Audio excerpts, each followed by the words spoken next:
Nous allons maintenant examiner certaines des preuves les plus convaincantes qui démontrent que le Coran vient du Créateur et qu'il ne peut pas avoir été écrit par un simple être humain, tout en sachant que, vous le savez, le prophète sallallahu alayhi wa sallam était analphabète et illettré jusqu'à sa mort.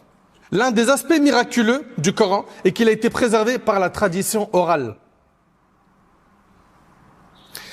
Les textes originaux de la plupart des anciens livres révélés ont été totalement perdus. Mais le Coran existe aujourd'hui exactement tel qu'il a été révélé au prophète Mohammed sallallahu alayhi wa sallam. Parlons maintenant de science et de cosmologie. Allah Ta'ala nous dit وَالسَّمَاءَ بَنَيْنَاهَا بِأَيْدٍ وَإِنَّا لَمُوسِعُونَ. Le ciel, nous l'avons édifié par notre puissance et nous l'avons étendu. Allah il nous dit qu'il a étendu le ciel. Le Coran parle de l'expansion de l'univers, une réalité scientifique qui n'a été découverte qu'en 1929 par Edwin Hubble.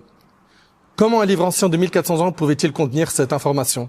Cela ne peut venir que du créateur de l'univers. L'évolution de l'embryon.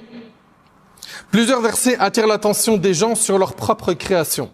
Ces versets rappellent à l'homme comment il est venu au monde, quelles étapes il a traversées et quelle est son essence. Allah nous dit dans la sourate 23, dans le verset 12 au verset 14. Regardez, Allah nous dit quoi? Nous avons créé l'homme d'un extrait d'argile. Puis nous avons fait de lui une goutte de sperme déposée dans un réceptacle protégé.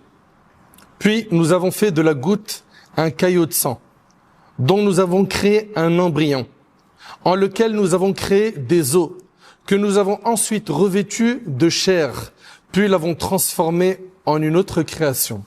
Allahu Akbar. Allahu Akbar.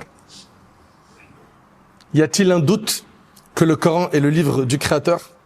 Comment est-ce que le prophète sallam aurait pu avoir ces informations il y a 1400 ans?